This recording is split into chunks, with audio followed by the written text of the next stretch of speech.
students, today we'll be starting with a new chapter for student of standard 10. The name of the chapter is life process and the number of the chapter is chapter 6. We are going to start a very important and very lengthy chapter of your entire syllabus, that is chapter 6 life processes standard 10 for NCERT student, right? तो basically जो life process है वो बहुत ही लंबा चौड़ा chapter है, इसके बहुत सारे सब पार्ट्स भी हैं, तो थोड़ा पेशेंस रखना, एकदम अटेंटिवली सुनना। सबसे पहले चैप्टर का बेसिक इंट्रोडक्शन अपन पढ़ेंगे। अब हमको कैसे पता चलता है कोई भी चीज अलाइव है कि नहीं, कोई चीज जिंदा है कि नहीं जिंदा, कोई चीज लिविंग है कि नॉन लिविंग, अलाइव है कि वो डेड हो गई है, वो कैसे पता चलता है। तो से फॉर एग्जांपल आप कोई डॉग को भागते हुए देख रहे हो या कोई काऊ को देख रहे हो जो अपना कट च्यू करी, मतलब च्यूइंग करी है, तो एक मैन देख रहे हो जो रनिंग है, तो आपको क्या लगता है ये अलाइव है, बिकॉज ऑब्वियसली कोई कुत्ता अगर भाग रहा है, कोई ह्यूमन बीइंग दौड़ रहा है, या तो कोई काऊ अपना कट च्यू करे, तो ये सब देख के आप बोलोगे ये दैट डॉग, दैट काऊ और दैट मैन इज अलाइव। लेकिन अगर वो डॉग, काऊ और मैन सो रहे, दे आर अस्लीप, तो भी हम तो मर गए नहीं, तो भी वो अलाइव है। मतलब जब वो डॉग, काऊ और जो मैन थे कोई एक्टिविटी कर रहे थे, दौड़ रहे थे, भाग रहे थे, खा रहे थे, तो आपको बोल रहे आप अलाइव है। लेकिन जब सो रहे थे तो भी आप बोल रहे हो वो अलाइव है, ठीक है।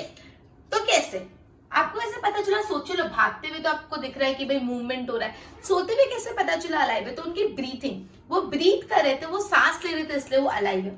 चलो ठीक है, मैन एनिमल के बारे में तो पता चल गया, प्लांट के बारे में कैसे पता चलेगा कि अलाइव है कि नहीं? तो कोई कोई बोलता है कि जो ग्रीन होते हैं प्लांट्स एकदम, वो अलाइव होते हैं, मतलब एकदम ग्रीन है, मतलब फ्रेश अलाइव प्लांट्स है। लेकिन कुछ कुछ ऐसे प्लांट्स होते हैं जो ग्रीन कलर के नहीं, आप उनका क्या करें? तो बोला है जो नॉन ग्रीन प्लांट्स है, कोई और प्लांट्स कुछ मूवमेंट दिखाते हैं, वो ग्रो होते हैं धीरे धीरे, तो अगर वो ग्रो हो रहे हैं तो वो अलाइव है। मतलब कुछ भी मूवमेंट होना चाहिए, या डॉग भाग रहा है तो पता चला अलाइव, और प्लांट ग्रो हो रहे हैं, मतलब एनी सॉर्ट ऑफ मूवमेंट होना चाहिए पता होने के लिए अलाइव है कि नहीं। लेकिन हर बार ऐसा नहीं होता, कुछ कुछ ऐसे प्लांट होते हैं जो विजिबली देखने में लगता ही नहीं कि वो ग्रो हो रहे, स्टिल वो अलाइव है। कुछ कुछ ऐसे एनिमल्स होते हैं जिनका ब्रीथिंग विजिबल नहीं होता, जो इतना स्लोली ब्रीथ करते हैं कि आप देख नहीं पाते, स्टिल वो अलाइव है। तो बेसिकली आप अगर विजिबल मूवमेंट को as an defining character use करोगे तो वो इनफ नहीं है। मतलब जो भी मूवमेंट, विजिबल मूवमेंट को आप एक डिफाइनिंग कैरेक्टरिस्टिक की तरह समझोगे तो वो इनफ नहीं है कि भाई विजिबल मूवमेंट से आप नहीं जज कर सकते कोई लिविंग है कि नहीं लिविंग। वापस मैं समझा रही हूँ, मेरा सवाल ये था आपको कैसे पता चलेगा कि कोई चीज लिविंग है कि नॉन लिविंग है, मतलब लिविंग है कि नहीं वो पता कैसे चलेगा? तो बेसिकली बोला, अगर आपने कोई मैन को देखा वो दौड़ रहा है, या कोई काऊ को देखा जो कट च्यू कर रही है, या तो आपने कोई डॉग को भागते हुए देखा, तो आपने बोला कि ये अलाइव है क्योंकि आपने उसको कोई एक्टिविटी परफॉर्म करके देखा है। लेकिन ये मैन, ये डॉग और ये काऊ अगर अस्लीप मोड पे, जस्ट स्लीपिंग, तो भी आप बोलोगे अलाइव है, यस तो भी वो अलाइव है। तो वो कैसे अलाइव? अगर वो कोई एक्टिविटी नहीं करे तो वो ब्रीथिंग करे, तो उनके ब्रीथिंग से अपन को पता चला यस दे आर अलाइव। चलो एनिमल्स का और ह्यूमन बीइंग का तो जानिए, प्लांट का कैसे पता चलेगा अलाइव है? तो किसी ने बोला अगर वो ग्रीन कलर के फ्रेश प्लांट्स अलाइव होते हैं। अच्छा, तो जो प्लांट्स ग्रीन नहीं होते वो अलाइव नहीं होते? नहीं, ऐसा नहीं होता, वो भी अलाइव होते। तो बोला कि प्लांट्स कुछ ग्रो करते, धीरे धीरे ग्रो करते और अपन को पता चलता है वो अलाइव है। तो बोला अच्छा ठीक है, मतलब कुछ भी मूवमेंट होना चाहिए, some sort of movement, it could be growth related or anything, ये पता लगाने के लिए अलाइव है कि नहीं। लेकिन आपके लिए जानना बहुत जरूरी, काफी ऐसे प्लांट है जो विजिबली कोई ग्रोथ नहीं दिखाते, मतलब उनको देखने में नहीं लग रहा कि वो धीरे धीरे ग्रो हो रहे हैं, बट एक्चुअली वो अलाइव है। मतलब कुछ कुछ ऐसे प्लांट है जो विजिबली आपको नहीं दिखेगा कि वो ग्रो रहा है, बट एक्चुअली वो अलाइव है। कुछ कुछ एनिमल इतना स्लोली ब्रीथ करते हैं कि आपको पता भी नहीं चलेगा, लेकिन वो एक्चुअली अलाइव है, उनका ब्रीथिंग विजिबल नहीं। तो इन शॉर्ट अगर आप विजिबल मूवमेंट को लोग एज एन डिफाइनिंग कैरेक्टरिस्टिक, वो इनफ नहीं है। अगर आप विजिबल मूवमेंट को एक डेफिनेशन मानोगे कि कौन सी चीज लिविंग है कि नॉन लिविंग, तो वो एक इनफ बात नहीं है। क्लियर? इतना आगे बढ़े। अच्छा, तो बेसिकली कुछ कुछ मूवमेंट इतने स्मॉल स्केल पे होते हैं, इतने छोटे छोटे मूवमेंट्स होते हैं कि आप उसको अपनी नेकेड आईज से देख भी नहीं सकते, they are invisible to naked eyes. कुछ कुछ मूवमेंट्स होते हैं इतने स्मॉल स्केल पे होते हैं, चीनी चीनी मूवमेंट होते हैं कि आप उनको अपने नेकेड आईज से देख भी नहीं सकते। जैसे मूवमेंट ऑफ मॉलिक्यूल्स, मॉलिक्यूल्स मतलब अपनी बॉडी में सेल है, सेल के अंदर जो छोटे छोटे छोटे मॉलिक्यूल्स है, जिससे अपनी पूरी बॉडी बनी हुई है। तो ये जो मॉलिक्यूल्स का मूवमेंट है वो इतना छोटा होता है ना कि अपन को दिखता नहीं है, इतना इनविजिबल होता है। तो क्या ये मूवमेंट्स का, इनविजिबल मूवमेंट्स का मॉलिक्यूल अपनी लाइफ के लिए जरूरी है? ऑब्वियसली अपनी लाइफ के लिए जरूरी है। क्यों? समझते हैं। अपनी बॉडी में एक वेल ऑर्गेनाइज स्ट्रक्चर है जिसमें टिश्यूज है, टिश्यूज के अंदर सेल्स है, और सेल्स के अंदर डिफरेंट डिफरेंट कंपोनेंट है।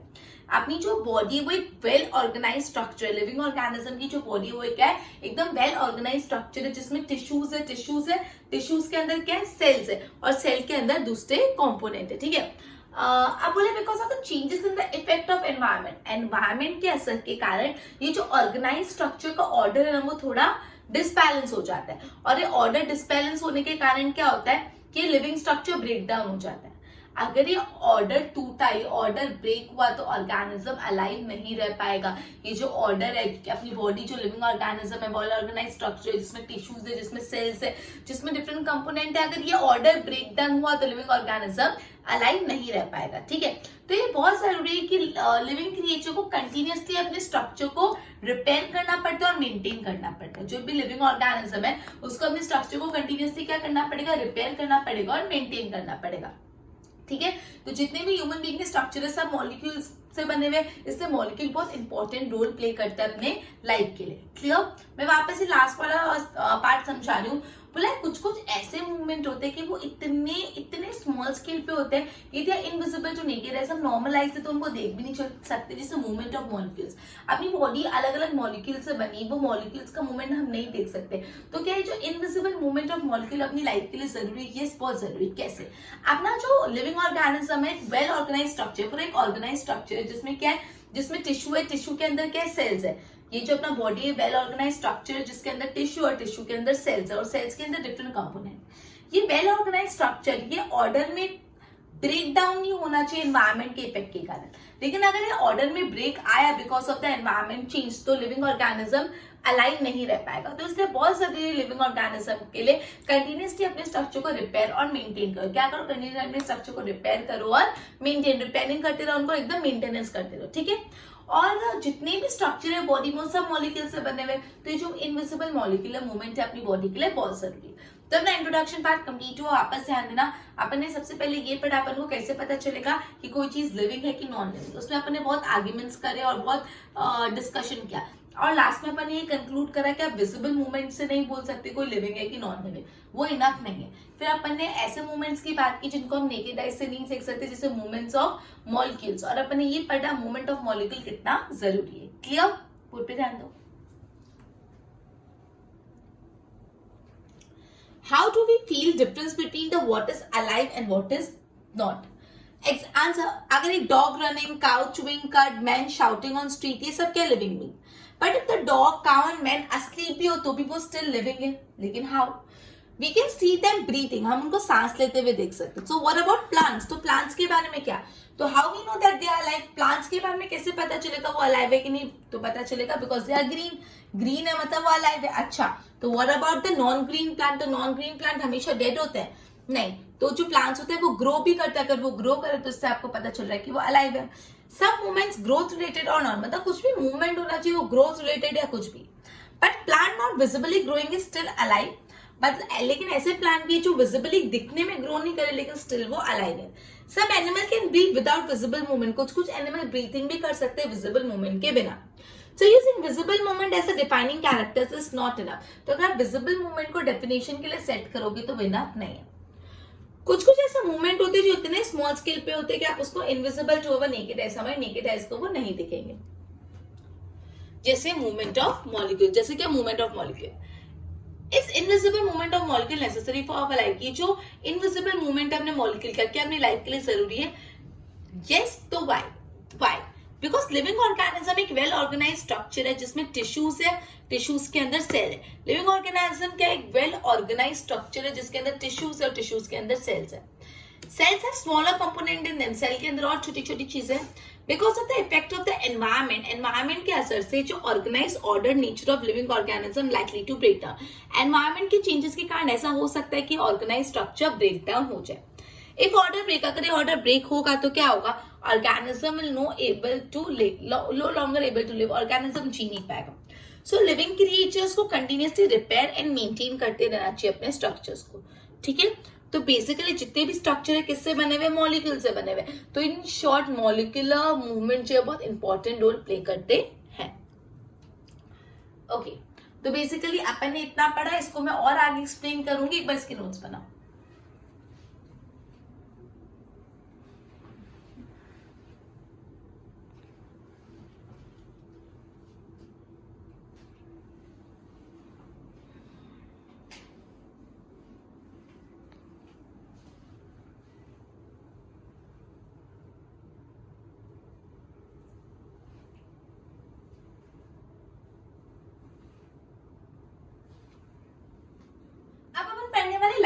प्रोसेसेस बेसिकली होते क्या है? अपन ने ये पढ़ा कि अपना जो स्ट्रक्चर है, जो वेल ऑर्गेनाइज स्ट्रक्चर, उसको रेगुलरली मेंटेनेंस और डेवलपमेंट करते रहना पड़ता है।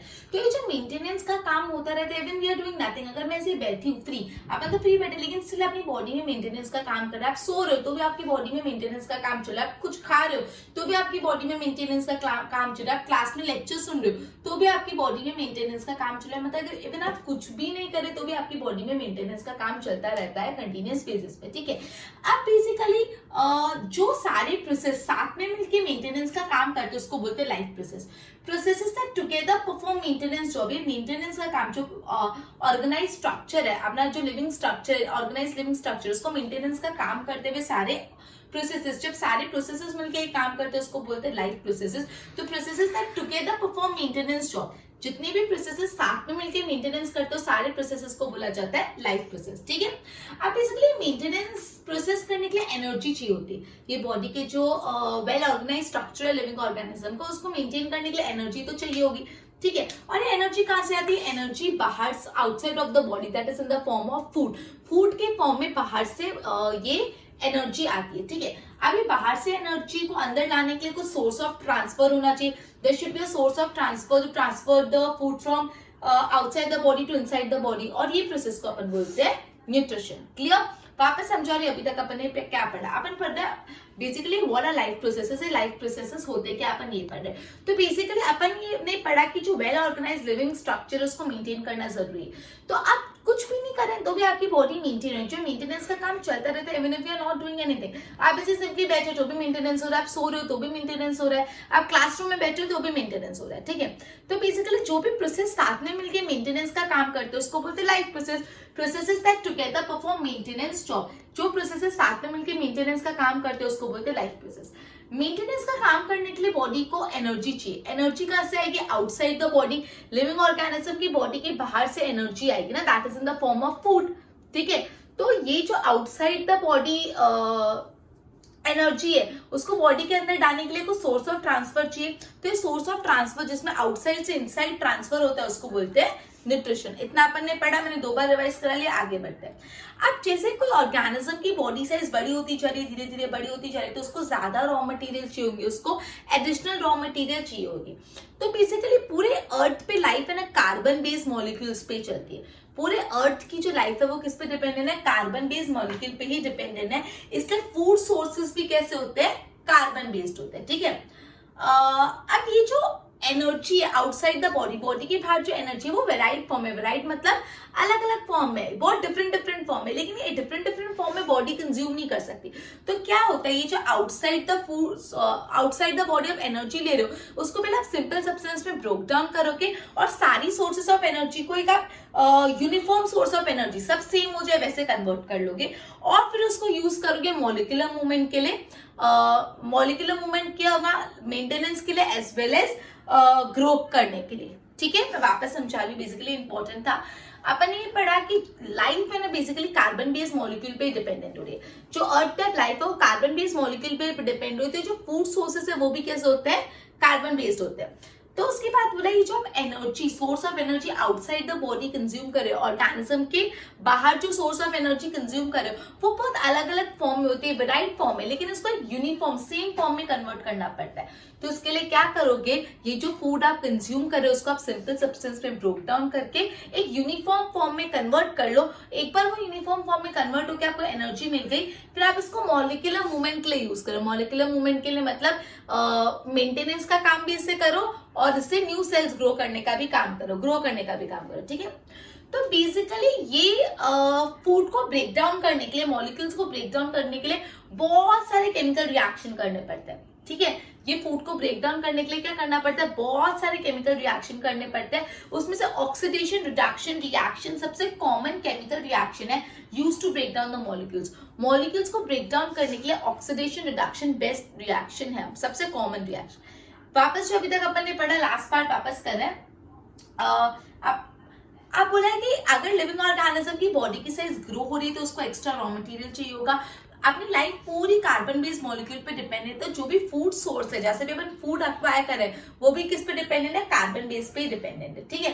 तो बेसिकली जो आउटसाइड द बॉडी अपन को एनर्जी मिल रही है उसको वो बहुत वेराइड फॉर्म है, अलग अलग तरीके की फॉर्म में होती है, लेकिन अपन को उसको सिंपल फॉर्म में कन्वर्ट करना पड़ता है और इसको एक यूनिफॉर्म सोर्स ऑफ एनर्जी कर लो। यूनिफॉर्म मतलब एक जगह, यूनिफॉर्म मतलब एक जैसा, ठीक है। एक बार वो यूनिफॉर्म सोर्स ऑफ एनर्जी में कन्वर्ट होगी, फिर आप इसको मॉलिक्यूलर मूवमेंट के लिए यूज करो। मॉलिक्यूलर मूवमेंट में मतलब दो, या तो आप ग्रो करोगे या तो मेंटेनेंस करोगे, या ग्रो करो या मेंटेनेंस, ठीक है। तो बेसिकली ये सब करने के लिए बहुत सारे केमिकल रिएक्शन होते हैं, series of the chemical reaction, और इसमें सबसे पॉपुलर केमिकल रिएक्शन है oxidation reduction reaction. Clear? Basically इस प्रोसेस में काफी सारे ऑर्गेनिज्म को ऑक्सीजन चाहिए होता है from outside the body.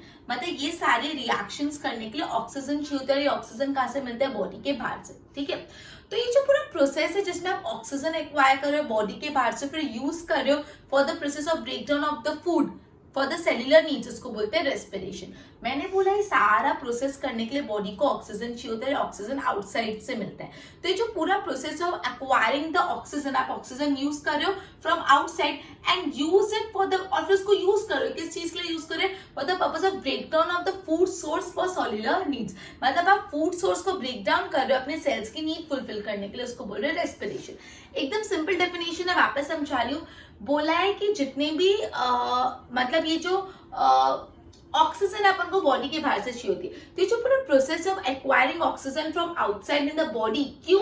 To break down the source of energy for cellular need, जिससे आपकी source of energy break down हो जाए अपने सेल्युलर नीड्स फुलफिल करने के लिए, उसको बोलते हैं अपन रेस्पिरेशन, ठीक है।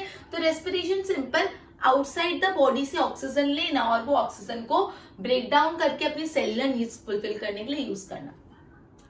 कुछ कुछ ऐसे ऑर्गेनिजम्स होते हैं, मतलब जो सिंगल साइज ऑर्गेनिज्म होते हैं, मतलब यूनिसेलुलर ऑर्गेनिज्म जिसमें से एक ही सेल होता है, वैसे यूनिसेलुलर ऑर्गेनिज्म में कोई स्पेशल स्ट्रक्चर नहीं होता रेस्पिरेशन के लिए, ट्रांसपिरेशन के लिए, देन डाइजेशन के लिए, मतलब स्पेशल स्ट्रक्चर नहीं होता, ठीक है। फूड के एक्सचेंज के लिए ऐसा कुछ नहीं होता। क्यों? बिकॉज जो पूरा सरफेस ऑफ द बॉडी है यूनिसेलुलर ऑर्गेनिज्म की, वो पूरी एनवायरमेंट के कॉन्टैक्ट से होती है, तो सिंपल डिफ्यूजन होता है। मतलब पूरी जो सरफेस है एनवायरमेंट के कॉन्टैक्ट में, तो जिसको जो चाहिए वो एनवायरमेंट से ले लो।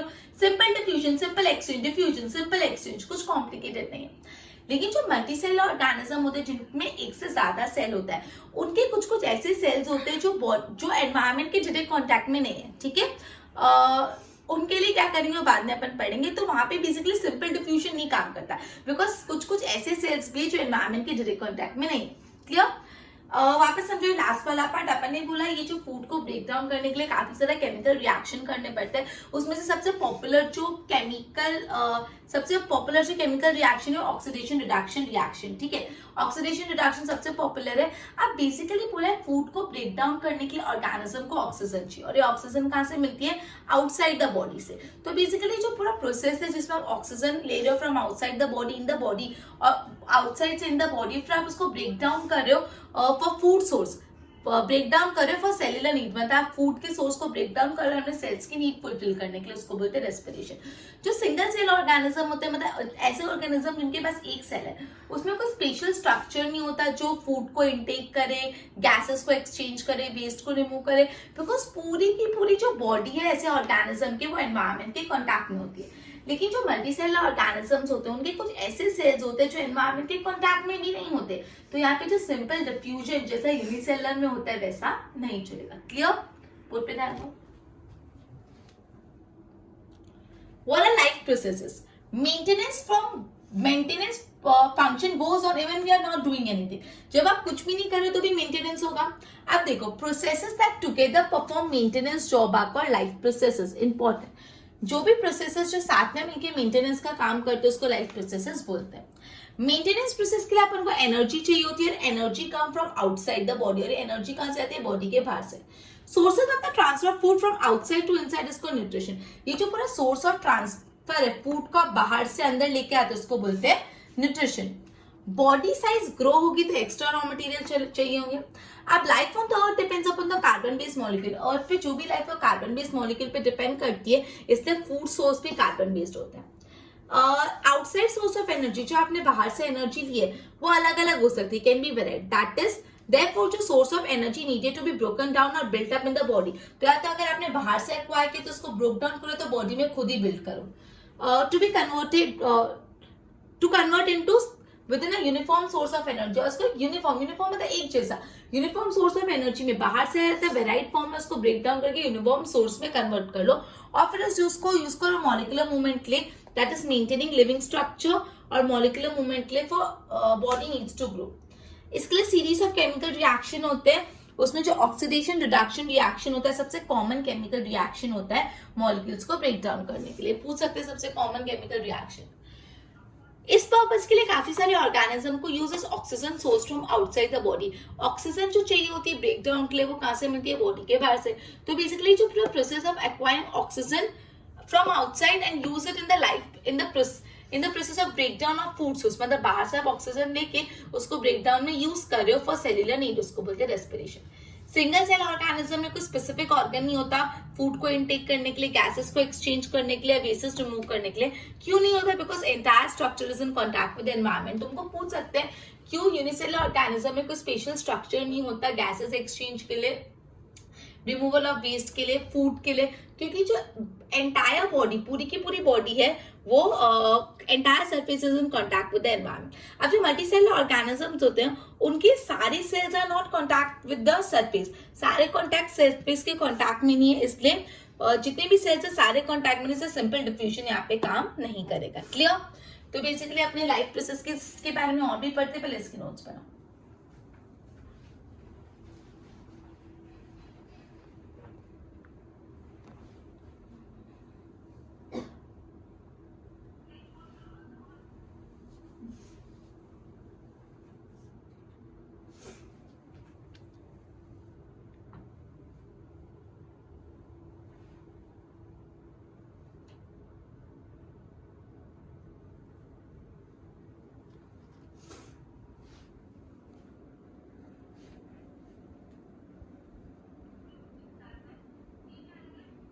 बेसिकली जो मल्टीसेलुलर ऑर्गेनिजम्स होते हैं, मतलब जिसमें एक से नहीं बहुत सारे सेल्स होते हैं, उनके बॉडी पार्ट बहुत स्पेशली डिजाइन करे होते हैं अपने अलग अलग फंक्शंस परफॉर्म करने के लिए। जो मल्टीसेलुलर ऑर्गेनिजम्स होते हैं उनके बॉडी पार्ट्स इस तरीके से डिजाइन करे गए होते हैं कि वो अपने फंक्शंस एकदम स्पेशलाइज वे में परफॉर्म कर लेते हैं।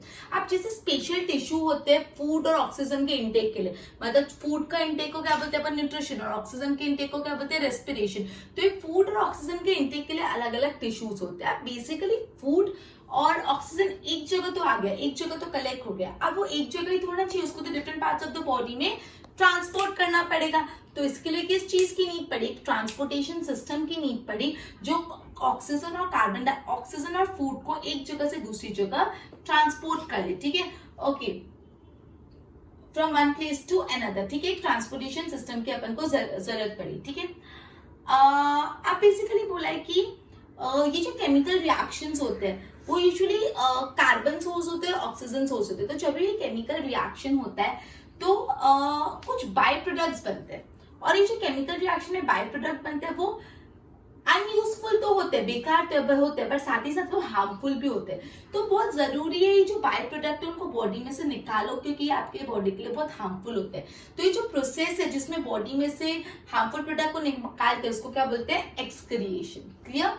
वापस समझ रहे, जो मल्टीसेलुलर ऑर्गेनिजम्स होते हैं उनके बॉडी पार्ट बहुत अच्छे से डिजाइन किए गए होते हैं कि वो अपना जो भी वर्क है अच्छे से परफॉर्म करता है। जैसे एक स्पेशल टिश्यू होता है जो फूड को इंटेक करता है, स्पेशलाइज टिश्यू होता है जो ऑक्सीजन इंटेक करता है। फूड के इंटेक को अपन न्यूट्रिशन बोलते हैं और ऑक्सीजन के इंटेक को अपन रेस्पिरेशन बोलते हैं। अभी फूड और ऑक्सीजन एक जगह आके कलेक्ट हो गया, लेकिन अपन को एक जगह थोड़ा चाहिए, ये डिफरेंट डिफरेंट बॉडी पार्ट में ट्रांसपोर्ट करना पड़ेगा।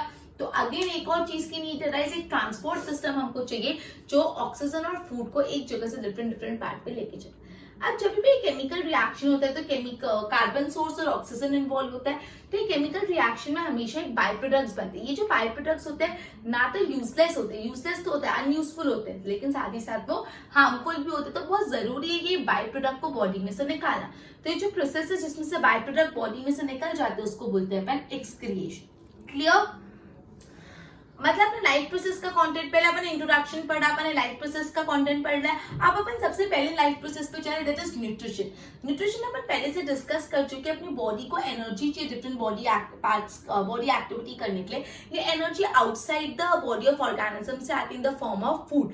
मतलब ये जो पूरा प्रोसेस है जिसमें outside the body of organism से इनसाइड द फूड आ रहा है, इस प्रोसेस को अपन बोलते हैं न्यूट्रिशन। ठीक है, तो बेसिकली एनर्जी चाहिए होती है, एनर्जी का सोर्स क्या है, फूड।